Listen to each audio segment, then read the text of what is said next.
8 of May we start our Hindu discussion. तो start करते हैं हिंदू डिस्कशन। फर्स्ट पेपर पे जो न्यूज़ है वो रिलेटेड टू यूपीएससी की कोई काम की नहीं है। सुप्रीम कोर्ट ने बोला है सेंटर को जो दिल्ली को कोटा चाहिए ऑक्सीजन का सप्लाई करो, तो वो बोला है। फिर जो एम के स्टैलिन है वो अभी सीएम होंगे तमिलनाडु के। फर्स्ट पेपर से ये रिलेटेड न्यूज़ है और सब कोविड से रिलेटेड न्यूज़ है, कोई हमारे यूपीएससी किसी काम की नहीं है। फिर आपने देखा कि हॉस्पिटल का बिल इतना आ रहा है कि लोगों को मतलब एक तरह से उनका एक्सपेंडिचर बढ़ता जा रहा है खर्चा, तो लोग क्या कर रहे हैं वो गिरवी रख रहे हैं अपना सामान। तो इसमें मंगलसूत्र एक लेडी की इसमें स्टोरी दी गई है। आप कहीं मेंशन करना चाहें पेपर 4 के लिए आए तो आप मेंशन कर सकते हैं। तो फ्रंट पेपर पे यही न्यूज़ थी, इस हमारे रिलेटेड कोई हमारे काम की न्यूज़ नहीं है, इस पे भी नहीं है। हम डायरेक्ट आते हैं आपका। आपने देखा होगा कि जैसे एशियाटिक एलिफेंट नहीं, एशियाटिक जो लॉयन थे आपके, उनके अंदर कोरोना पाया गया है, उसमें से कुछ पॉजिटिव निकले हैं। तो ठीक है, उनके अंदर भी पॉजिटिव है। उसको देखते हो सारे जितने जू थे हिमाचल में और पंजाब में उनको बंद कर दिया गया। इनके कुछ नाम है, जैसे हिमालयन नेशनल पार्क कहाँ पे, अब कुफरी के अंदर है। हिमालयन बर्ड पार्क कहाँ है, वो शिमला के अंदर है। और धौलाधर नेचुरल पार्क कहाँ है, वो भी आपका गोपालपुर कांगड़ा डिस्ट्रिक्ट के अंदर है। तो आपको थोड़ा नाम याद रखना, पूछ लिया जाए तो बंद कर दिए गए, पर आपको याद क्या रखना है। देखो, जैसे एनिमल से इंसान में कोई बीमारी आती है, उसको पर्टिकुलर डिसीज़ को नाम बताते हैं, वो नाम दिया जाता है। अब आपको ये देखना है जो ह्यूमन ट्रांसफ़र होता है टू एनिमल, उसको क्या नाम दिया जाएगा। तो आपको एक कमेंट बॉक्स में बताना है उनको नाम क्या दिया जाएगा आपको। जैसे ऐसे एनिमल से या फिर ह्यूमन में ट्रांसजूनोटिक डिसीज़ बोलते हैं उसे, तो आपको बताना है कमेंट में जो ह्यूमन से एनिमल में ट्रांसफ़र होती है उसको क्या बोलते हैं। तो फर्स्ट न्यूज़ ये है। अब मुझे तो ये समझ में नहीं आ रहा कि लॉयन के अंदर हुआ कैसे। या तो उन्हें जो फूड दिया जा रहा था उसकी वजह से हुआ, तो या फिर उनके आसपास में जो उनका ट्रेनर होगा उसकी वजह से हुआ, क्योंकि उनका तो डायरेक्ट कांटेक्ट नहीं है ना ह्यूमन का टू एनिमल है, वो लॉयन के पास कौन जाएगा। तो एक तरह से वो भी एक क्वेश्चन मार्क बन रहा है कि एयरबॉर्न डिसीज तो नहीं बन गया है, आसपास के एरिया में होने लगे, तो ये भी एक क्वेश्चन मार्क है। सेकंड जो न्यूज़ आती है कि मतलब कि जो आपका मार्क्स है वो कि चिन तक, मतलब जो आपकी ठोडियाँ वहाँ तक पहनना चाहिए, सुप्रीम कोर्ट ने बोला है। तो ये एक थोड़ा पढ़ लो बस। फिर दूसरी जो न्यूज़ आती है वो आती है पेटेंट प्रोटेक्शन। जैसे आपका डब्ल्यूटीओ का पेटेंट प्रोटेक्शन होता है, ट्रिप एग्रीमेंट है आपका, ट्रिप्स जो एग्रीमेंट या ठीक है ना, उस एग्रीमेंट से रिलेटेड न्यूज़ क्या है मैं आपको ओवरव्यू बता देता हूँ। कि जितने भी नेशंस हैं, जैसे यूएस है, यूएस ने कोई मेडिसिन डेवलप की या कोई वैक्सीन डेवलप की, उसका वो आईपीआर ले लेता है, इंटेलेक्चुअल प्रॉपर्टी राइट ले लेता है, फिर वही डेवलप कर सकता है। कोई और कंट्री उसको वायलेशन नहीं कर सकती, और वायलेट करेगी तो डब्ल्यूटीओ उसकी सुनवाई करेगा, आपने गलत किया फाइन लगा देगा, बैन लगा देगा इन सब चीज़ों में। तो इंडियन कंपनीज़ हैं और जो अफ्रीकन नेशन है उन्होंने रिक्वेस्ट की है, जो बड़े बड़े नेशन हैं अमेरिका और भी बड़े बड़े नेशन है यूरोपियन कंट्री, उनसे रिक्वेस्ट की है जो आपने आईपीआर ले रखा है मेडिसिन का, वो पेंडेमिक टाइम पे, इस वाले पेंडेमिक टाइम पे आप उनको थोड़ा लूज़ कर दो और सबको इजाज़त दे दो कि हर कंट्री वैक्सीन डेवलप कर सके, हर कंट्री आपकी मेडिसिन डेवलप कर सके।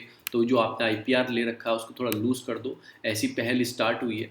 इंडिया और साउथ अफ्रीका ने मतलब ये प्रपोजल रखा है। तो यूनाइटेड स्टेट के जो बाइडन है उन्होंने एक मतलब कि लेटर सेंड किया है कि पेटेंट जो प्रोटेक्शन है टेक्नोलॉजी नीडेड टू कॉम्बैक्ट जो कोविड-19 है, जो हेल्थ से रिलेटेड चीज़ें, ग्लोबल हेल्थ से रिलेटेड चीज़ें, उनको जो आईपीआर ले रखे हैं कंपनी ने वो थोड़ा हटा दो। तो यूएस के प्रेसिडेंट है, उन्हें डब्ल्यूटीओ को ये लिख के दिया है, प्रपोजल दिया है कि हाँ चलो हम लूज़ करते हैं, टेम्परेरी एक तरह से वेव करते हैं चीज़ों को। तो वही सारी न्यूज़ है इसके अंदर।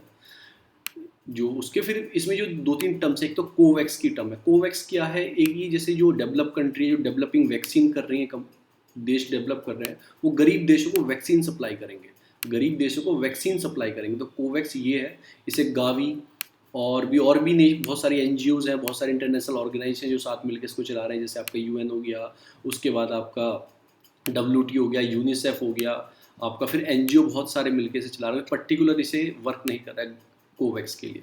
तो इनका टारगेट है कि जो गरीब नेशंस हैं, जो अफ्रीका के गरीब कंट्रीज़ हैं, उनको वैक्सीन सप्लाई करना फ्री ऑफ कॉस्ट। तो डब्ल्यू हेल्थ ऑर्गेनाइजेशन की एक टेक्नोलॉजी भी है, mRNA, messenger RNA vaccine technology, इसको ट्रांसफ़र करेंगे और देशों को बताएंगे कैसे कैसे डेवलप करनी है। ये भी दो तरह की जो वैक्सीन आती हैं, एक तो आपकी फाइज़र की हो गई, एक फाइज़र की वैक्सीन आती है, और दूसरी आती है आपका एक वैक्सीन और है। दो वैक्सीन इसी टेक्नोलॉजी पे बेस है। तो मैं आपको बताऊंगा ये टेक्नोलॉजी है क्या। mRNA टेक्नोलॉजी क्या है, कोवैक्स मैंने आपको बता दिया है, इसमें और कोई न्यूज़ नहीं है। बस आपको याद रखना है कि उनके जो आईपीआर है ट्रिप्स में एग्रीमेंट के अंदर जो उन्होंने अपने स्टेटस ले रखे हैं, उनको थोड़ा लूज़ करना है। तो मैं आपको बताने वाला हूँ आपको mRNA जो वैक्सीन टेक्नोलॉजी है वो है क्या। तो हम चलते हैं अपने नोट्स के ऊपर। जो mRNA टेक्नोलॉजी, जैसे आपकी बॉडी है, आपकी बॉडी में एक तो डीएनए होता है, और डीएनए क्या करता है, डीएनए बोलता है कि mRNA को मैसेज भेजता है आरएनए को कि इस टाइप का प्रोटीन डेवलप करो। फिर वो प्रोटीन आपकी बॉडी में यूटिलाइज किया जाता है, आपकी बॉडी उसे यूज़ करती है। तो डीएनए हो गया ऊपर, फिर नीचे हो गया आपका आरएनए, mRNA, मैसेंजर आरएनए। तो वहाँ से मैसेज आएगा इसके बाद आरएनए के पास कि इस टाइप का प्रोटीन डेवलप करो। ठीक है ना। अगर आपको क्या हो जाता है तो उस टाइप का वो प्रोटीन डेवलप करते हैं, तो मैसेंजर आरएनए। तो उस टेक्नोलॉजी का यूज़ करके वैक्सीन डेवलप की गई है। जैसे फाइजर की होगी वैक्सीन, एक और मॉडर्ना की एक वैक्सीन हो रहा है, उसको भी इसी बेस पे डेवलप किया गया है। इंडिया भी इस टाइप की वैक्सीन डेवलप कर रही है। अभी इंडिया के पास कौन कौन सी है, कोवैक्सीन है और आपकी कोविशील्ड है। तो एक इस टेक्नोलॉजी पे बेस वो कर रहे हैं। इसमें क्या होता है ना, जैसे आपका कोविड वायरस है, कोरोना का जो वायरस है उसका नाम है स्पाइक प्रोटीन। वो इस अंदर जाके स्पाइक प्रोटीन की मदद से क्या करता है, वो मतलब फैलना स्टार्ट हो जाता है। तो उसको फाइट करने के लिए एंटीबॉडी बनती है ऑटोमेटिक शरीर के अंदर।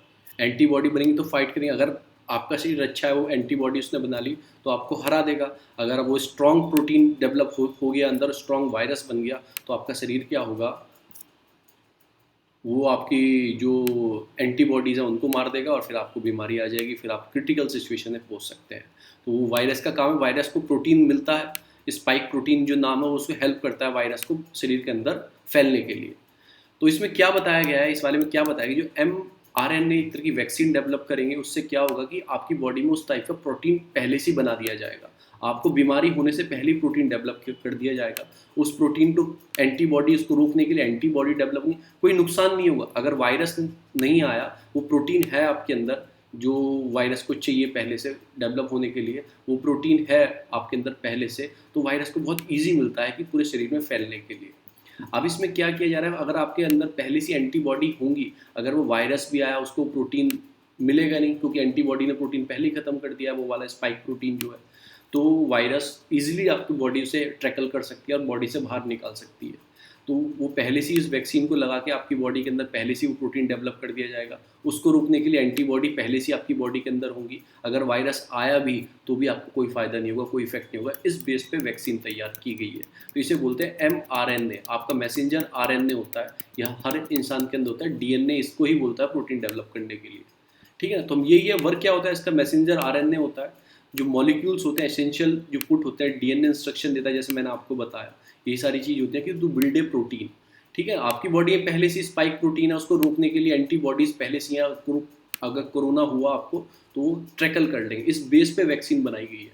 जो मॉडर्ना की वैक्सीन है, और दूसरी कौन सी है आपकी, फाइजर वालों की जो वैक्सीन है, वो इसी बेस पे बनी है। इंडिया भी डेवलप कर रहा है, अभी मैं आपको नहीं बताऊंगा। इंडिया डेवलप कर रहा है वो वैक्सीन, कल स्लाइड में मैं आपको बता दूंगा, स्लाइड लंबी हो जाएगी। तो इंडिया भी डेवलप कर रहा है उस बेस पे वैक्सीन। तो पहले से बिल्ड हो जाता है इन्फेक्शन आपकी बॉडी में आने से पहले, आपके अंदर वो चीज़ होती है एंटीबॉडी, तो कोई इफेक्ट नहीं होता है। सिग्निफिकेंस क्या है इस चीज़ के कि आपके इम्यून सिस्टम जो होता है ना, उसमें दो तरह के होता है। एक तो इननेट करके एक डिफेंस सिस्टम होता है जो आपको पहले से ही होता है, वायरस आने से एक्वायर्ड होता है। अगर आपको फीवर हुआ, कफ हुआ, उसका वायरस आपके अंदर आया, तो उसको रोकने के लिए आपके अंदर एंटीबॉडी बनती है। उसको रोकने के लिए आपके लिए एंटीबॉडी बनती है। जब वायरस आता है, जैसे मुझे कोरोना हुआ, तो मेरे अंदर एंटीबॉडी से रोकने के लिए जब होगा तब बनेगी। अगर आप पहले से आपके अंदर होंगी तो पहले से आप उसे रोक लोगे। तो जो वैक्सीन है, जो mRNA है, पहले से आपके अंदर वो एंटीबॉडी डेवलप कर देगा। तो आपको इनेट वाली कंडीशन में आपको पहले से आपके अंदर बॉडी के अंदर होंगी। अगर वायरस आया तो उसे ब्रेक कर देगा वायरस को। तो ये सारा एक तरह से mRNA टेक्नोलॉजी है। ये थोड़ा मतलब जो हमारी वैक्सीन चल रही है ये कैसी है, ये आपको वायरस, ये क्या करती है, ये हमें इम्यून सिस्टम को स्ट्रॉन्ग करते हैं कि आपके अंदर वायरस आएगा तो एंटीबॉडी तेज से बनेगी। पर इसमें क्या है, इसमें ऑलरेडी एंटीबॉडी आपके अंदर होती है इस वाली टेक्नोलॉजी। तो हम इस टाइप की वैक्सीन भी हम डेवलप कर रहे हैं। तो मैंने आपको थोड़ा इसके बारे में बता दिया। जो दूसरी जो न्यूज़ आती है वो रिलेटेड आती है, तो आपका जो रेंट इशू है। अभी रेंट इशू क्या है, जो माइग्रेटिंग वर्कर हैं, ये काम करते हैं दिल्ली में, और भी जो वर्कर हैं काम करते हैं, वो रेंट पे रहते हैं। तो उनका लास्ट ईयर भी रेंट को वेव किया गया था, तो इस ईयर करने की बात आई।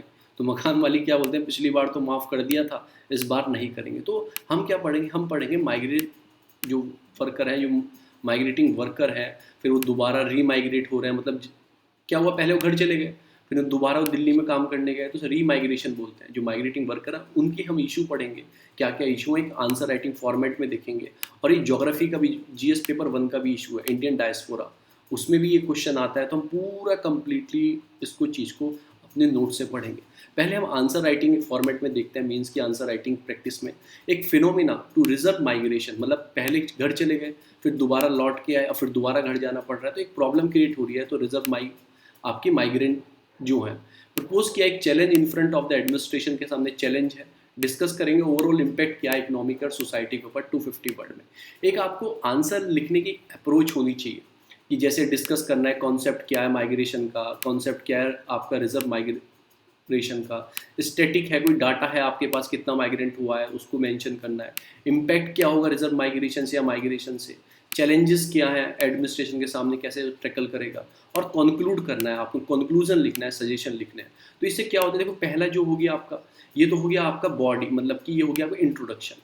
ये 3 जो स्टेटमेंट है जो कैसे करने हैं ये हो गया आपका बॉडी, और लास्ट में जो लिखते हो आप कंक्लूजन लिखते हो कंक्लूड करके। तो एक तरह से ये आंसर फॉर्मेट होता है जो आपको यूपीएससी के सामने रखना होता है। तो हम पहले पढ़ेंगे इंट्रोडक्शन, अब कोई इसकी चीज़ है वो पढ़ेंगे। इंटरनेशनल जो ऑर्गेनाइजेशन ऑफ माइग्रेशन उसने डिफाइन किया है माइग्रेंट कौन होते हैं। माइग्रेंट वो होता है जो कोई भी पर्सन एक सिटी से दूसरी सिटी में या एक कंट्री से दूसरी कंट्री में या फिर एक स्टेट से दूसरी स्टेट में माइग्रेंट करते हैं, उनको क्या बोलते हैं, उनको हम बोलते हैं माइग्रेशन। ठीक है ना। तो लॉकडाउन के टाइम पे आपको देखा होगा आउटब्रेक हुआ था, इंडस्ट्रियल हब्स बंद हो गए थे, फिर दोबारा स्टार्ट हुए, फिर रीमाइग्रेशन हुआ, तो इसको क्या बोलते हैं, इसको रीमाइग्रेशन बोलते हैं, दोबारा वो काम के लिए लौटे। अब बॉडी क्या है, बॉडी पढ़नी है। तो स्टैटिक मैंने बताया कोई आपका स्टैटिक मतलब डाटा है उसको मेंशन करना। तो हमारे पास डाटा है, इकोनॉमिक सर्वे 2017 क्या बोलता है, वो बोलता है कि जो 9 मिलियन एनुअली माइग्रेंट होता है इंडिया में, 2011 से 2016 की स्टडी की होगी उन्होंने, इन दोनों की 2011 की 2016 की, तो पता लगी 9 मिलियन यानी कि 90 लाख लोग आसपास हर साल एनुअली माइग्रेट करते हैं इंटर स्टेट, मतलब एक स्टेट से दूसरी स्टेट में। ऐसा ही सेंसस जो हमारा 2011 आया था उसने भी बोला था कि total number of internal migration in the country जो है 139 मिलियन के आसपास है। जो मेनली जो हिंदी बेल्ट स्टेट है उनके लोग ज़्यादा माइग्रेट करते हैं वहाँ से दूसरी सिटी में। कौन कौन हिंदी बेल्ट है, उत्तर प्रदेश हो गया, बिहार हो गया, राजस्थान, मध्य प्रदेश, इनके 50% लोग हैं जो माइग्रेट करते हैं। ज़्यादातर जाते कहाँ हैं, मुंबई या दिल्ली। ठीक है ना। तो ये इसमें बताया गया। इम्पैक्ट क्या होता है कि लैक ऑफ एम्प्लॉयमेंट। प्रॉब्लम क्या होती है कि मतलब जब एक बार बताओ दिल्ली के अंदर 100 आदमी काम करने के लिए जगह है, अब वहाँ पे 200-300 पहुँच जाए तो लोगों का अनएम्प्लॉयमेंट हो जाएगा, सबको एक साथ काम नहीं मिलेगा। काम लेना भी तो एक्सप्लॉइट किया जाएगा, कम पैसों में रखा जाएगा, उसको कोई सुविधा नहीं दी जाएगी, तो ये सारी लैक ऑफ प्रॉब्लम आती है। CMI एक है सेंट्रल मॉनिटरिंग जो इंडियन इकोनॉमी है, वो बोलता है कि रूरल जो एरिया है 23%, मतलब इन the state of like Bihar Jharkhand, it is a highest in the country. जो रूरल एरिया अनएम्प्लॉयमेंट रेट है ना, रूरल एरिया वो हाईएस्ट है कुछ कंट्री में, बिहार और झारखंड जैसी है। इसकी वजह से लोग बड़ी बड़ी सिटी में काम करने जाते हैं। 40 डेज ऑफ जॉबलेसनेस और ड्रेन द पॉकेट। जो लोगों की जेब में पैसा नहीं था, 40 दिन तक घर में बैठे थे, दोबारा जब वो काम करने गए उन्हें कोई काम अच्छा नहीं मिला, अब पैसा नहीं है, कुछ भी काम मिलेगा तो एक्सप्लॉइटेशन हो रहा है उनका, ये भी इसमें बात आएगी। राइजिंग द मतलब कि डिस्टिंग्विश अनएम्प्लॉयमेंट। आप खुद बताओ ना, एकदम से 100 लोगों का काम है, 300-400 लोग आ जाए एकदम से, तो एक तरह से प्रॉब्लम आएगी ना चीज़ों के लिए हैंडल करने के लिए। अब चैलेंजेस ऑफ द एडमिनिस्ट्रेशन क्या, एक तो हेल्थ की इमरजेंसी है, इस टाइम पे कोविड चल रहा है, अब कौन लोग कहाँ माइग्रेंट हो रहे हैं, तो एक तरह से हेल्थ की इमरजेंसी आएगी।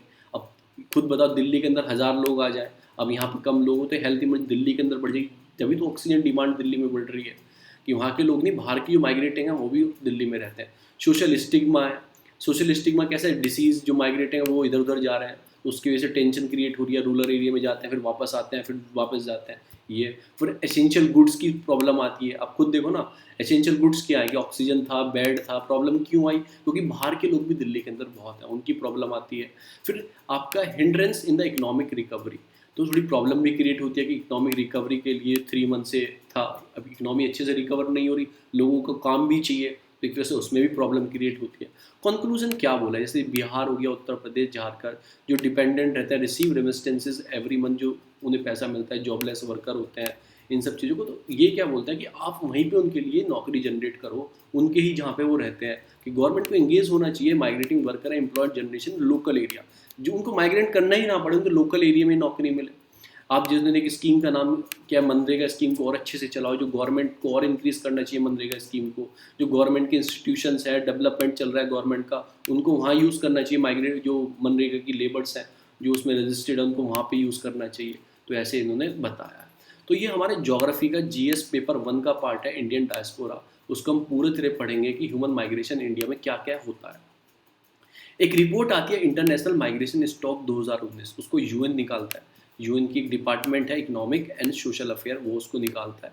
उसने बोला कि इंडिया के 17.5 मिलियन इंटरनेशनल माइग्रेंट हैं, मतलब कि इंडिया से बाहर जो रहते हैं, कि टॉप सोर्स से जो इंटरनेशनल माइग्रेंट है वो इंडिया की है, consist of 6.4 of the world total migrant population. आप ये बताओ, इंडिया के 17% लोग दूसरी दूसरी कंट्री में रहते हैं, एक तो ये, और उसके जो पूरे वर्ल्ड के इधर उधर लोग रहते हैं उसका 6.4% क्या है, इंडिया के ही लोग हैं। तो इन्होंने ऐसा बोला है कि हर 100 में से 6-7 लोग इंडियन है, ऐसा इन्होंने बोला है। अभी ह्यूमन माइग्रेशन होता क्या है, मैं आपको बताया, एक प्लेस से दूसरी प्लेस जाना। कुछ कंडीशंस होती हैं, एक तो वॉलंटरी जाते हैं खुशी खुशी, एक इनवॉलंटरी जाते हैं, मतलब कोई प्रॉब्लम हो, फोर्स गांव छोड़ना पड़े मजबूरी में या शहर छोड़ना पड़े मजबूरी में, वो तो इनवॉलंटरी होते हैं। ऐसी इंटरनेशनल ऑर्गेनाइजेशन जो माइग्रेशन है, यूनाइटेड नेशन की माइग्रेशन एजेंसी है, वो माइग्रेंट क्या बोलती है, any person who move has move who is moving or has move across the international border or within the state, एक स्टेट से दूसरे स्टेट के अंदर, तो उनको एक क्या बोला जाता है, माइग्रेटिंग वर्कर बोला जाता है, माइग्रेशन बोला जाता है। अब कुछ चीज़ नोट करती हैं, कैसे, पीपल लीगल स्टेटस क्या है, वॉलंटरी इनवॉलंटरी है, कॉज ऑफ मूवमेंट क्या है, लेंथ ऑफ स्टे, कितने दिन रुकने वाला है। तो उसी फैक्टर को देखते हुए, मतलब कि कुछ फैक्टर्स हैं, सोशल फैक्टर भी हो सकते हैं, पॉलिटिकल भी हो सकते हैं, कल्चर भी हो सकते हैं, कोई विफ्तदार इन्वायरमेंट भी, हेल्थ इशू भी हो सकता है, कोई एजुकेशन पर्पज से भी जाते हैं, उसको देखते हैं। पुश और पुल फैक्टर बताए गए हैं माइग्रेशन की। डायरेक्ट क्वेश्चन आता है तो आपको 4 पॉइंट दे देगा, उसमें नीचे पूछ लेगा विच, इसमें से कौन से फैक्टर पुश फैक्टर है, कौन से पुल फैक्टर है, बताओ। ऑप्शन 1 ओनली, 2 ओनली, 1 और 2, all of the above, none of the above, ऐसे पूछ सकते हैं क्वेश्चन। ये मैंने कई बार सॉल्व भी किया, पूछा भी गया। तो हम माइग्रेटिंग वर्कर के पुल और पुश फैक्टर पढ़ेंगे। पहले पढ़ेंगे डेमोग्राफिक फैक्टर क्या है, सोशल इंफ्रास्ट्रक्चर की वजह से जो माइग्रेशन होता है। पुश फैक्टर क्या है, पुश मतलब आपको भगाना वहाँ से, पुल मतलब आपको अट्रैक्ट कर रही है कोई चीज़, आपको पुल कर रही है। तो पॉपुलेशन ग्रोथ हो रही है, तो लोग इधर उधर से इधर उधर काम करने जा रहे हैं, यंग एज पॉपुलेशन स्ट्रक्चर ज़्यादा है इंडिया में, तो ज़्यादा लोग काम करने जाते हैं। और फिर इनएडुकेट एजुकेशन स्ट्रक्चर नहीं है, अच्छा इंस्टीट्यूशन नहीं है, कोई मेडिकल का हॉस्पिटल नहीं है, उसकी वजह से जाना पड़ता है बड़े शहर में, या फिर एजुकेशन अच्छी नहीं है, उसकी वजह से जाना पड़ता है। और अदर सोशल सिक्योरिटी बहुत सारी, पानी नहीं है, चाहिए, सब नहीं है, तो इसकी वजह से छोड़ना पड़ता है। ये हो गया पुश फैक्टर। अब पुल फैक्टर क्या है, अदर साइड, वो इसके कर दो, पॉपुलेशन स्टेबल है, पॉपुलेशन डिक्लाइन हो रही है, welfare state, benefit, education institution, Medicare, social security, ये सारी चीज़ें हैं।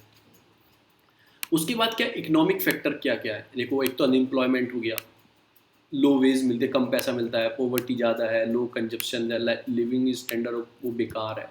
इधर क्या होगा, क्या लेबर की डिमांड होगी, बड़े बड़े शहरों में वेलफेयर होंगे, अच्छा कंजप्शन होगा, लिविंग स्टैंडर्ड अच्छा होगा, इसलिए लोग जाते हैं। पॉलिटिकल फैक्टर क्या है, कि मतलब कि डिक्टेटरशिप है, कहीं पे ज़्यादा प्रॉब्लम हो रही है, डेमोक्रेसी अच्छी नहीं है, बैड गवर्नेंस है, पॉलिटिकल मिले, कॉन्फ्लिक्ट चल रहा है, वार चल रही है, टेररिज्म, ह्यूमन राइट। इधर क्या है कि अच्छी डेमोक्रेसी है, रूल ऑफ लॉ है, पॉलिटिकल स्टेबिलिटी है, पीस है, सिक्योरिटी है। कहते हैं सीरिया के लोग आसपास में, जैसे सीरिया हो गया, इराक हो गया, लड़ाई होती है तो उसके लोग आसपास कंट्री माइग्रेट कर जाते हैं। मैक्सिको वाले उधर ज़्यादा अच्छी गवर्नमेंट नहीं है तो वो यूएस की तरफ जाने की कोशिश करते हैं। तो ये सारे फैक्टर होते हैं पॉलिटिकल। इकोलॉजिकल क्या है, जहाँ पे कहीं बाढ़ आती है बार बार, लैक ऑफ नेचुरल रिसोर्सेज है, वाटर स्टोर शॉर्टेज है, तो वो लोग भी इधर उधर जाना, इन्वायरमेंट पॉलिसी अच्छी नहीं है, तो वो कहाँ पे जाएंगे, जहाँ पे चीज़ें अच्छी मिलेंगी। माइग्रेटिंग मतलब migrant flow and migrant stock क्या होता है, डिसीजन ऑफ द फैमिली और द क्लेन, जो राजा होता है, फैमिली का मालिक होता है, वो डिसीजन ले, इंफॉर्मेशन फ्लो और मीडिया इन सब चीज़ों से क्रिएट करता है और चले जाता है।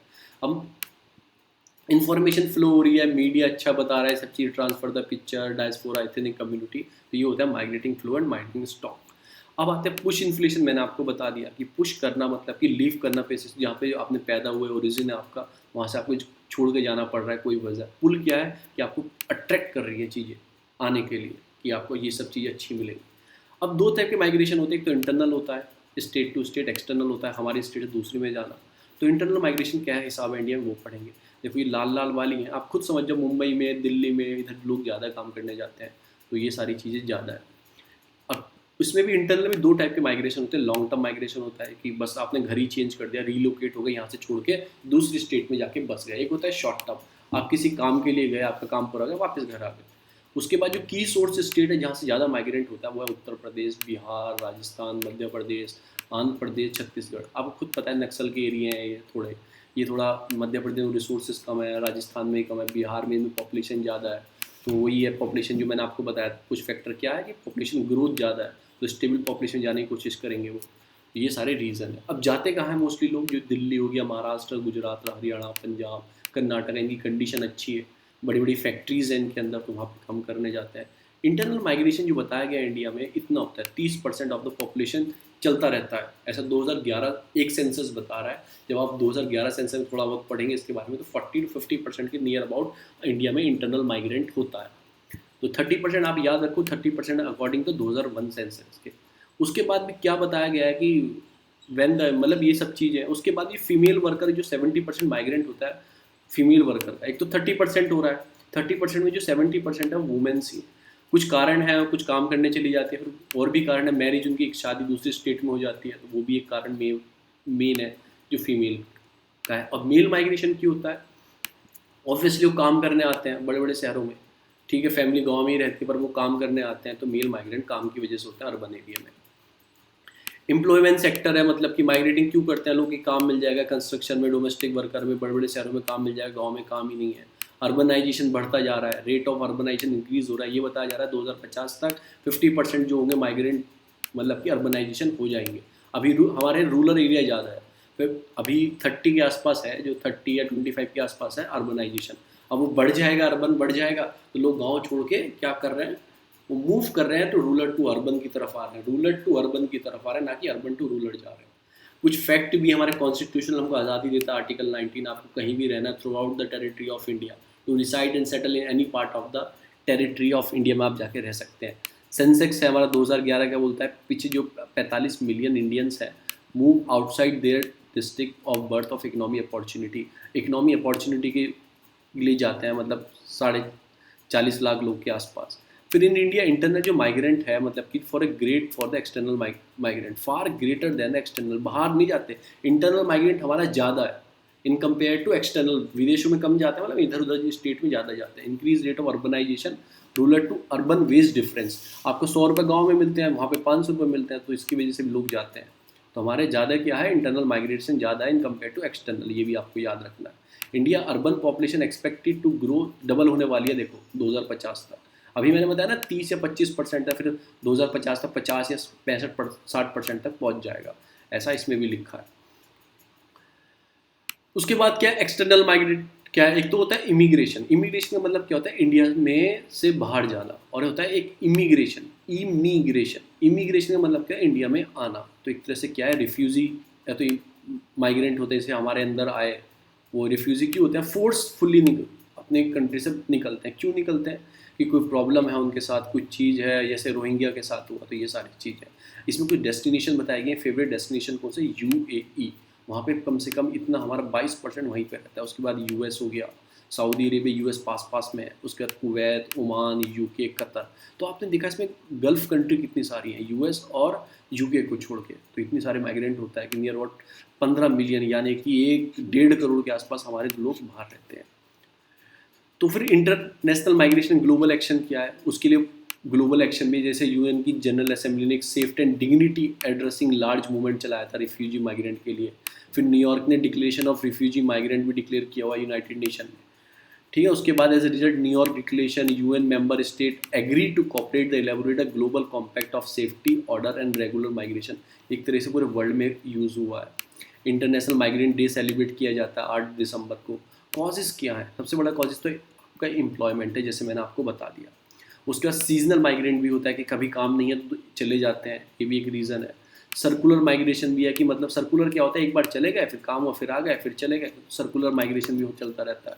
फिर एजुकेशन पढ़ने के लिए दूसरी सिटी में जाते हैं, विदेशों में भी जाते हैं लोग। लैक ऑफ सिक्योरिटी, मतलब जहाँ पे आप रहते हो वहाँ का पॉलिटिकल डिस्पेंस है, मार काट ज़्यादा है, जब नक्सल एरिया वहाँ पे लोग रहना नहीं चाहते, वो छोड़ देते हैं एरिया को, तो लैक ऑफ सिक्योरिटी नहीं है। फिर मैरिज की वजह से भी एक सिटी से दूसरी, 2 स्टेट मूवी आपने देखी होगी वो। फिर इन्वायरमेंट डिजास्टर के फैक्टर्स भी होते हैं, ज़्यादा बाढ़ आती है, हीट वेव है, ड्रॉट है, पानी नहीं है तो छोड़ देते हैं, वो सिटी दूसरी स्टेट के अंदर चले जाते हैं। अब इसके इम्पैक्ट क्या होता है, मतलब जैसे आपने माइग्रेट किया एक सिटी से दूसरी सिटी में, दूसरी सिटी से सिटी में, मतलब उसके पॉजिटिव इम्पैक्ट भी तो होंगे। पॉजिटिव इम्पैक्ट क्या होता है कि आपकी जो लेबर होती है उसकी डिमांड और सप्लाई फुलफिल होती रहती है। पॉजिटिव इकोनॉमिक रेमिस्टेंसेज आता है, देखो विदेशों से भी इंडिया के अंदर आते हैं, और अगर यूपी का महाराष्ट्र में चलेगा तो वो भी अपने घर भेजेगा रेमिस्टेंस, यूपी को थोड़ा और पैसा मिलेगा, दूसरी स्टेट से हमारी स्टेट में आएगा, तो वो भी इकोनॉमिकल बेसिस पे अच्छा होता है। स्किल डेवलपमेंट होती है। स्किल डेवलपमेंट कैसे कि आपने यहाँ से, आपको गांव में काम करते थे, आपको पता है खुरपा उरपा लेके काम करते थे, आप गए शहर में, वहाँ आपको मॉडर्न मशीनों को देखना मिला, आपने मॉडर्न मशीन देख के सीखा, तो स्किल डेवलपमेंट भी आपका होता है। क्वालिटी ऑफ लाइफ मिलती है कि वहाँ 100 रुपये कमाते थे, वहाँ 500 रुपये मिल रहे हैं, डेली आपको काम मिल रहा है, अच्छे से काम करो, आपको कुछ और भी चीज़ें मिल रही हैं साथ में, तो क्वालिटी ऑफ लाइफ आपको मिलती है थोड़ा। सोशल रेमिस्टेंसेस, सोशल मतलब क्या हो गया, जो आपके कल्चर वल्चर होते हैं, आप बताओ। अब बिहार का जो है वो कहाँ पे जाएगा, केरला में काम करने जाएगा, तो वहाँ की लैंग्वेज थोड़ी बहुत सीखेगा, थोड़ा बहुत पता लगेगा कि ऐसे लोग रहते हैं, तो एक तरह से मतलब कि एक तरह से कॉर्पोरेट फेडरलिज्म वाली थिंग वो आएगी, फीलिंग आएगी लोगों की। ये सारी चीज़ें, food and nutrition security increase हो जाती है। वो कैसे हो जाएगी, अभी गांव में उसे खाने के लिए भी नहीं मिल रहा, शहर में गया, काम किया, घर पैसे भेजे, खुद भी खाया, तो उससे क्या food and nutrition level increase होगा। डेमोग्राफिक एडवांटेज मिलेगा, क्योंकि देखो अब यहाँ 100 लोग रह रहे हैं, काम कुछ है नहीं यार, यहाँ 10 लोग रहते हैं, काम यहाँ 90 लोगों का है, तो इससे क्या होगा, यहाँ के 90 लोग यहाँ पे आ जाएंगे, तो डेमोग्राफिक एडवांटेज भी होगा, इक्वल बैलेंस चलेगा। क्लाइमेटिकल चेंज एडेप्शन भी हो जाएगा, यहाँ पे ठंड होती है, यहाँ पे क्या, यहाँ पे बहुत गर्मी होती है, यहाँ के लोग यहाँ काम करना है, थोड़ा वो अडेप्ट कर जाएगा टेम्परेचर को, फिर उसे दिक्कत नहीं होगी, कहीं भी छोड़ दो, तो अडेप्टेशन मैकेनिज्म भी बढ़ेगा। और जो माइग्रेंट है वो हमारे एसडीजी गोल जो हैं, जो हमारे एसडीजी गोल है, सस्टेनेबल डेवलपमेंट गोल है, 17 गोल है, उसके अंदर भी माइग्रेटन को काउंट किया गया है। जो उसकी प्रिंसिपल कोर थीम है उसमें बोला गया leave no one behind including migrant, किसी को नहीं छोड़ना, सबके लिए डेवलप करना है सस्टेनेबल डेवलपमेंट। जो हमारे 17 गोल हैं उसमें से 11 ग्रुप गोल हैं वो इनडायरेक्टली और डायरेक्टली माइग्रेंट वर्कर के लिए काम करते हैं, आपके मोबिलिटी के काम करते हैं। उसमें स्पेशली जो टारगेट करता है माइग्रेंट के लिए वो गोल नंबर 10 है, बस इतना याद रखो, जो स्पेशली टारगेट करता है कि आपको माइग्रेंट कैसे मैनेज करना है, कैसे उसकी पॉलिसी बनानी है, उन सब चीज़ के लिए। अब पॉजिटिव इम्पैक्ट पड़े तो नेगेटिव पड़ेंगे। डेमोग्राफिक प्रोफाइलिंग, मतलब प्रोफाइलिंग क्या है, मतलब 100 लोगों का एम्प्लॉयमेंट है, 100 लोग ऑलरेडी हैं, 100 लोग बाहर से फिर आ जाते हैं यहाँ पे काम करने, 200 लोग हो जाएंगे, फिर उससे क्या होता है कि ज़्यादा सप्लाई हो जाएगी तो डिमांड कम हो जाती है, डिमांड कम हो जाती है, फिर उन्हें एक्सप्लॉइटेशन बढ़ता है कि हम 100 रुपये में देंगे तुम्हें, ज़्यादा पैसे देंगे, हमें 100 रुपये में लेबर मिल रही है, तो वही चीज़ चल रही है ना। आईटी इंडस्ट्री को आप खुद देखो, ये 50,000 का वो इंजीनियर या 1 लाख का इंजीनियर रखते हैं, उन्हें पता है कि कितने इंजीनियर ही घूम रहे हैं, तो फिर 10-10 हज़ार में 4 आदमी रखेंगे, 40,000 देने होंगे, और मैन पावर कितने की, 4 आदमियों का काम लेंगे, तो वही सारी प्रॉब्लम क्रिएट होती है। पॉलिटिकल एक्सक्लूजन होता है, मतलब कि पॉलिटी जब, अब बताओ यूपी का आदमी महाराष्ट्र में काम करने चला गया, ठीक है, वहाँ तो वोट नहीं है उसका, कुछ भी नहीं है, तो वो क्या करते हैं, उनको ध्यान नहीं रखती हैं पॉलिटिकल पार्टी, वो सारी चीज़ें, पॉपुलेशन एक्सप्लोजन हो जाता है, ज़्यादा लोग पहुँच जाते हैं, इन्फ्लेक्स ज़्यादा मैंने बताया। फिर इरिटेट और अनस्किल माइग्रेंट, हमारे इंडिया में क्या है, तो मतलब पढ़े लिखे कम स्किल वाले लेबर हैं, वो ज़्यादा प्रॉब्लम फेस करते हैं, उनका एक्सप्लॉइटेशन होता है, ट्रैफिकिंग होता है, साइकोलॉजिकल अब्यूज़ होता है, गाली वाली, ये सब चीज़ें। और इंक्रीज स्लम, अब वो जाएंगे शहर में रहेंगे कहाँ, तो क्या करते हैं, वो एक झुग्गी झोपड़ी बना लेते हैं, स्लम बढ़ना लगता है। आपने देखा होगा दिल्ली में कितनी झुग्गी झोपड़ियाँ, क्यों, उसी वजह से। फिर ब्रेन ड्रेन होता है, मतलब उनके जो स्टेट्स आपको सफ़र है loss of the human capital, मतलब ये सब चीज़ों के लिए प्रॉब्लम होती है। चैलेंजेस क्या है, एक तो इंक्लूजन और इंटीग्रेशन ऑफ माइग्रेंट, जो लैक ऑफ इंटीग्रेशन है हमारा माइग्रेंट के लिए। साइकोलॉजिकल इमोशनल जो स्ट्रेस है उसका हम काउंट ही नहीं करते, जब हम चीज़ों को देखते नहीं क्या क्या प्रॉब्लम है, ये प्रॉब्लम है। एम्प्लॉयमेंट चैलेंज है, हमारे पास कम एम्प्लॉयमेंट है, ज़्यादा हमारे पास लोग हैं। कॉन्ट्रैक्ट बेस्ड सिस्टम हमारे पास, हाँ रख लिया 100 रुपये में 1 घंटे के लिए काम कराना, वो भी दिक्कत की बात है।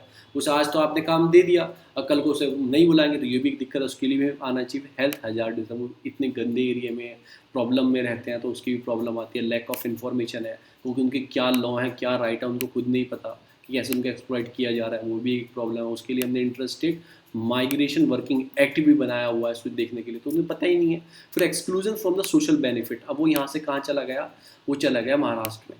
अब उसके को राशन पानी गांव में तो पीडीएस से मिल जाता था, राशन कार्ड था, पर वो गांव में ही ले सकता था, अब महाराष्ट्र में कैसे लेगा। तो सब चीज़ों का आधार कार्ड, वहाँ पे वोटर आईडी कुछ नहीं चलती है, प्रॉब्लम फेस करते हैं। अब तो one nation one ration card scheme भी आगे, थोड़ा फ़ायदा मिल रहा है उस स्कीम को, प्रॉपर उसे चैनलाइज करना चाहिए, प्रॉपरली वर्क करना चाहिए।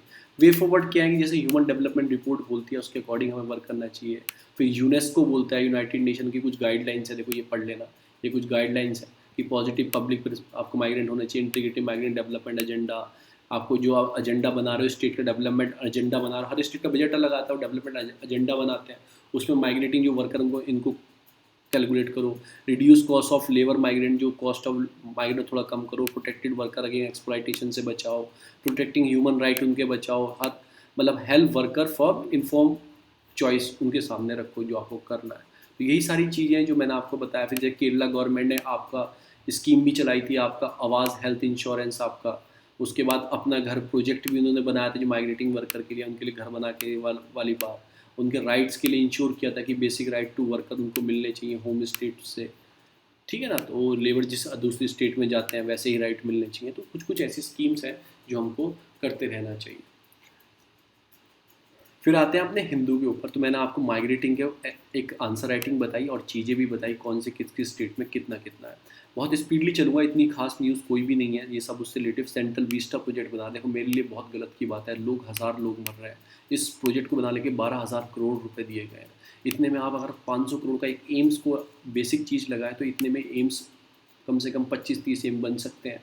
उसके बाद 1 करोड़ के आसपास का एक ऑक्सीजन प्लांट लगता है जो डेली 50 से 100 सिलेंडर रिफिल कर सकता है। वो कितने लग सकते हैं? 12,000 करोड़ में कम से कम बहुत सारे हज़ारों प्लांट लग सकते हैं, उसकी ज़रूरत है हमें। लोग मर रहे हैं और you are developing the Central Vista project, भाई हॉस्पिटल डेवलप करो, ये चीज़ बताओ कि ह्यूमनिटेरियन क्राइसिस है और उसके सामने आप क्या कर रहे हैं, न्यूट्रिएंट मार्क डेवलप कर रहे हैं। मैं थोड़ा इसके बारे में आपको बताऊंगा। फिर सीजीआई ने मतलब क्या किया है, 4 आपको वेकेशन बेंच डेवलप किए हैं। सीजीआई जो एमविन आपका रमना है, जो 48 चीफ जस्टिस ऑफ इंडिया है, उन्होंने क्या किया, वैकेशन बेंच डेवलप किए हैं, क्योंकि इनके पास अधिकार होता है किसमें, एक रूल है मतलब सुप्रीम कोर्ट का कि नॉमिनेटेड जो डिवीज़न बेंच है वो chief justice of India develop कर सकते हैं। वो किस लिए किए, जो अर्जेंट मैनेजमेंट चल रहा है ना, कोविड को कैसे मैनेज करें, सुप्रीम कोर्ट ही बोल रहा है कि ये करो ये करो ये करो, तो उसके लिए कि उस पर कोई इफेक्ट ना आए, कोरोना की वजह से कोर्ट बंद है, कोई इफेक्ट ना आए, तो वर्चुअली वो देखेंगे केसेस को। अगर कोई केस आता है अर्जेंटली जो कोविड से रिलेटेड, मैनेजमेंट से रिलेटेड है, उसके फिर मतलब कि ह्यूमन राइट का कोई इशू आ रहा है, तो उसके अर्जेंटली जो केसेस हैं वो ये बेंच देखेंगे, जो 4 बेंच बनाई गई हैं। तो आपको याद रखना है कौन बनाता है, प्रेसिडेंट नहीं, चीफ जस्टिस ऑफ इंडिया बनाते हैं। फिर जैसे झारखंड के सीएम, उन्होंने क्या बोला, मन की बात नहीं काम की बात करा करो मोदी जी, हमें ऑक्सीजन की ज़रूरत है, आप मन की बात कर रहे हैं दुनिया से। फिर ये सारी न्यूज़ सब उससे ही है कि कहाँ पे कितना वोट किसको मिला, कितना वोट किससे गया। अब आता है कोविन पोर्टल, जैसे आपको वैक्सीन लगवानी है तो आप कोविन पोर्टल या कोविन पे जाके आप रजिस्टर्ड कर रहे हैं, फिर उसमें आगे जाके एज पूछा जाता है, फिर आपको अपना कोई आइडेंटिफिकेशन नंबर पर्टिकुलर शेड्यूल कर लेते हो डेट का, इस डेट को इतने बजे आपको वैक्सीन इस हॉस्पिटल में लगेगी। प्रॉब्लम क्या आ रही थी, आपने शेड्यूल कर लिया, किसी वजह से आप हॉस्पिटल नहीं जा पाए पर्टिकुलर टाइम पे आपको, तो क्या होता था, वो आपको काउंट माना जाता था कि आपके वैक्सीन लग गई, आपको काउंट माना जाता था। तो उससे एक प्रॉब्लम क्रिएट हो रही थी कि वैक्सीन लग नहीं रही थी पर डाटा तो जनरेट हो रहा था कि हाँ वैक्सीन लग गई लग गई। तो एक तरीके से अमेजोन का आप लेते हो ना, चीज़ें खरीदते हो अमेजोन की, तो आपने किया तो एक पिन कोड आपके पास आता है, डिलीवर बॉय आपके पास आता है, सामान देता है, आपसे पिन कोड पूछता है, तो उस तरह का पिन कोड डेवलप हुआ करेगा, 4 डिजिटल सिक्योरिटी वाला पिन कोड। ऐसा क्यों डेवलप किया जाए, अगर आपकी वैक्सीन लग जाएगी तभी वो पिन कोड आपको बताना होगा या आपको पिन कोड उस पोर्टल के अंदर डालना होगा, तभी आप माने जाएंगे आपको वैक्सीन लगी, अदरवाइज नहीं। तो इससे डाटा जो हो रहा है कि 10 करोड़ लोगों को लग गई, 20 करोड़ लोगों को लग गई, तो थोड़ा सा चेक किया जाएगा। इतनी सारी डेथ हुई है, इतने सारे केसेस आए हैं इंडिया में, तो एक प्रॉब्लम में इंडिया चलता जा रहा है। सभी स्टेट ऑक्सीजन की डिमांड कर रहे हैं क्योंकि बहुत ज़रूरत है ऑक्सीजन की, बहुत ज़्यादा ज़रूरत है। ठीक होने के बाद भी आपको ऑक्सीजन की डिमांड पड़ेगी, ये बात याद रखना। बहुत केस में मैंने देख लिया, मैं खुद पॉजिटिव हूँ, मुझे पता है कि मुझे अभी तो ऑक्सीजन का ऐसे फील नहीं आ रहा है, कुछ भी नॉर्मल है, मैं मेडिसिन ले रहा हूँ। एक प्रॉपर यही चीज़ है, आपको प्रॉपर, आपको अगर आपको हल्के से कुछ भी सिम्टम्स लगे या आसपास वालों कोविड हो, आप चेकअप कराओ और फर्स्ट डे से आप मेडिसिन लेना स्टार्ट करो। क्या हो रहा है कि 7वें 8वें दिन आप जाके मेडिसिन प्रॉपर ले रहे हो कोविड की, तब तक तो बहुत देर हो चुकी होती है, तब तक तो इन्फेक्शन आपके चेस्ट के अंदर बहुत अच्छी तरह फैल चुका होता है। अगर आप फर्स्ट डे से ही अपना चेकअप करा के आप मेडिसिन लोगे तो मे बी नहीं, 90% चांसेस आप अच्छे से रहोगे। मुझे कोविड है, मैं आपकी इतनी नॉर्मल तरीके से बात कर रहा हूँ, तो ये सारी चीज़ें हैं। फिर दूसरी न्यूज़ आती है, यूएस ने बैक किया ईरान से न्यूक्लियर डील, जो है आपकी जेसीपीओ की डील है, उसने दोबारा बात करना स्टार्ट किया है। तो मैं आपको जेसीपीओ के बारे में बताऊंगा और ये डीलिंग कब खत्म हुई थी, दोबारा से स्टार्ट किया जेसीपीओ, बताऊंगा क्या वो डील के अंदर था। फिर यही सारी न्यूज़ है इंटरनेशनल। इसमें क्या इस्लामिक फोर्स, बस आपको ये पीगीडा एक संगठन है जो जर्मनी का संगठन है, इसको बैन लगा दिया गया है इस पर क्यों लगा दिया गया? इस्लामिक फोबिया, इस्लाम के अगेंस्ट बोलने वाला संगठन है, और इस पे पता लगाया कि मतलब ये एक्सट्रीमिस्ट और एंटी कॉन्स्टिट्यूशनल ग्रुप है, तो इस पे बैन लगा दिया। आपको याद रखना है, पीजीडा, पीजीडा कहाँ का है? जर्मन का एक तरह से इस्लामिक फोबिया वाला ग्रुप है। तो भी पूछ रहे रिसेंटली व्हाट वाज दैट। फिर ये सारी न्यूज़ किससे आती है कि अब प्रॉब्लम क्रिएट हो रही है कि न्यू केसेस रूरल एरिया में आ रहे हैं, तो उसके रूरल इकोनॉमी के लिए भी खतरा है। उसके बाद ट्रिप्स का जो मैंने एग्रीमेंट आपको बताया कि शॉर्ट टाइम के लिए कोविड चल रहा है, उसकी जो एसेंशियल चीज़ें उनके लिए, जो उनके आईपीआर है, प्रॉपर्टी राइट है, कॉपी राइट है, उनको ख़त्म कर दो शॉर्ट टाइम के लिए, कि सब कंट्री डेवलप कर सके। तो इतनी ही न्यूज़ थी फ्रेंड्स इसके हिंदू के लिए। पर हम चलते हैं अपने नोट्स के ऊपर जो हमने एक्सट्रैक्ट किया है। पहले मैं आपको बताने वाला हूँ सेंट्रल विस्टा प्रोजेक्ट क्या है। ये ministry of housing and urban इसको डेवलप कर रहा है, ठीक है ना। ये बनना है 2022-23 तक इसको कंप्लीट करने, जब 75वां गणतंत्र दिवस मनाएंगे तब तक ये कंप्लीट हो जाना चाहिए, ऐसा बोला है, ठीक है ना। तो पूरा एक लाजपत, जो राजपथ है आपका, राष्ट्रीय भवन से इंडिया गेट तक जाता है, एक रास्ता है बिल्कुल सामने सामने, उसके आसपास ही डेवलप किया जा रहा है। नॉर्थ साउथ ब्लॉक बनाए जा रहे हैं, ये सब चीज़ें इसमें डेवलप की जा रही हैं, ठीक है ना। तो ये new house, Rashtrapati Bhavan, parliament, North South Block, India Gate, national achieve among other, जिनके आसपास ये सब चीज़ डेवलप किया जा रहा है। तो पहला जो था वो कब बना था? 1911 में किंग जॉर्ज फिफ्थ थे, उनके टाइम पे अनाउंसमेंट हुआ था, दिल्ली दरबार हुआ था, तभी ग्रांड असेंबली को शिफ्ट किया गया था कैलकाटा से दिल्ली, तब ये आपकी पार्लियामेंट बनी थी, ये सब बने थे। तो कौन थे? एडविन लुटियन थे, एक यूरोपियन आपके मतलब कौन थे? आर्किटेक्चर थे, उन्होंने डेवलप किया था किसके साथ मिलकर? हर्बर्ट बेकर के साथ मिलकर, ये साउथ अफ्रीका के थे, इनके साथ मिलकर ये डेवलप किया था। ये सारी बिल्डिंग, पार्लियामेंट हाउस लुटियन बोलते हैं उसे, राष्ट्रपति भवन एडविन लुटियन मार्ग भी बोलते हैं, तो ये सारी चीज़ डेवलप की गई थी। अब कोविन पोर्टल है, कोविन मैंने आपको बताया, तो कोविन के बारे में बता दूँ। एक तरह से कोविड वैक्सीन इंटेलिजेंस नेटवर्क है, जो इम्प्रूव करता है मॉनिटरिंग, मैनेजिंग हर चीज़ को। कोविड-19 वैक्सीनेशन प्रोग्राम को चेक करता है कि किसके पास कितनी वैक्सीन है, स्टेट के पास किस हॉस्पिटल में कितनी है, कितने लोगों को लग चुकी है, तो सारा इस पोर्टल के जरिए होता है। तो इस पोर्टल को कौन देखता है? ये क्लाउड बेस्ड आईटी प्लेटफॉर्म है, जैसे मैंने आपको बताया। इसमें हैंडल मिनट डिटेल, हर मिनट की डिटेल ये हैंडल करता है कि किसके पास कितनी वैक्सीन हैं, किस अलॉट सेंटर ने कितनी की हैं, कितने को लग चुकी हैं, कोल्ड जो स्टोरेज है उसमें कितनी बची हैं, कितने सप्लाई चेन है, सब चीज़ को। और एजेंसी जो इसमें इन्वॉल्व है, तो मिनिस्ट्री ऑफ हाउसिंग मतलब हेल्थ एंड फैमिली वेलफेयर होगी, ये पहले भी यूज़ कर चुके हैं, पल्स पोलियो के लिए भी ऐसे हमने पोर्टल बना बना के यूटिलाइज कर चुके हैं। और जो आईटी बेस्ड जो सिर्फ बैक दे रहा है, वो दे रहा है आपका एनआईसी, नेशनल इंफॉर्मेशन सेंटर, जो मिनिस्ट्री ऑफ इलेक्ट्रॉनिक के अंदर आता है, आईटी वो उसको कर रहा है। ये मॉनिटरिंग और ट्रैकिंग करता है, जिसमें मैंने आपको बताया आधार इनेबल्ड है। आधार नहीं, अब तो इसमें कुछ भी यूज़ कर सकते हैं, driving licence, PAN card number, कुछ भी। अब आते हैं जेसीपीओ डील। ये जेसीपीओ डील है जो ईरान और P5+1, P5 जो परमानेंट 5 है आपके United security council permanent member है, उनके बीच में, +1 कौन? +1 जर्मनी, इनके बीच में हुई थी। इनको क्या करना था? 6 के जो 6 कंट्रीज़ हैं, इनको यूरेनियम की सप्लाई किसको करनी थी? ईरान को करनी थी। अब इनसे प्रॉमिस किया गया था ईरान से कि आप जो यूरेनियम का यूज़ करोगे वो अच्छे काम के लिए यूज़ करोगे, ना कि न्यूक्लियर बनाने के लिए। अच्छे काम क्या होते हैं? इलेक्ट्रिसिटी डेवलप करना, सोर्सेज डेवलप करना, चीज़ें बनाना, उस चीज़ के लिए काम करोगे। तो ईरान P5+1 के बीच में ये डील थी, और ये सप्लाई करता है यूरेनियम, और ये P5+1 नेशन इसको मॉनिटरिंग करते कि अच्छे से काम हो रहा था। तो आते आते ये कब हुई थी? ओबामा जी के टाइम पे हुई थी, और ट्रम्प ने कैंसिल कर दी थी। फिर दोबारा जो बाइडन आया, इनको दोबारा इन्होंने बात करना स्टार्ट किया इस डील के ऊपर। अभी लड़ाई कहाँ फंसी हुई है? लड़ाई यहाँ फंसी हुई है, पहले बोल रहा है ईरान पे सैंक्शन हटाओ, ये बोल रहे हैं पहले आप इसको अच्छे से काम करो, यूरेनियम मत डेवलप करो, एनरिच मत करो यूरेनियम का कि उसमें अब बम बना लो, तो वो मत करो, हम सब की अब नॉर्मल हो जाएंगे। तो उसकी बातचीत चल रही है दोनों के बीच में। यूरेनियम क्या होता है ना, अगर उसे 2 से 3% इनरिचमेंट करोगे तो वो एक तरह से गुड फ्यूल रहता है। अगर आप उसे 80 to 90% इनरिचमेंट कर दोगे तो न्यूक्लियर बॉम्ब बन जाता है। तो यही सारी चीज़ें हैं कि why Iran deal agree to deal, मतलब ईरान क्यों डील हो रहा है? क्योंकि यूरेनियम मिलेगा, उसे अच्छे से वो वर्क कर पाएगा, अपनी एनर्जी सप्लाई जो है उसको कर पाएगा। यूएस क्यों पुल आउट हो गया? कि उसे मतलब हमजा और जो जगह है हिजबुल्ला, ठीक है ना, ग्रुप है टेररिस्ट, ठीक है, इनको मतलब ईरान सपोर्ट करता है इन सब चीज़ को रोकने के लिए। यूएस ने सैंक्शन लगा दिए इसके ऊपर। कंसर्न्स क्या है कि अफ़गानिस्तान, इराक और सीरिया, मतलब ये आसपास के नेशन है, कुछ हो ना जाए, बम ना बन जाए, तो ये सारी चीज़ें हैं। अब जो एनरिचमेंट होता है यूरेनियम का, उसके लिए एक एजेंसी बनाई गई है, IAEA, ये एजेंसी है इंटरनेशनल एटॉमिक एनर्जी एजेंसी। ये इसकी वियना कन्वेंशन है, वियना इसका ऑस्ट्रेलिया में हेडक्वार्टर है।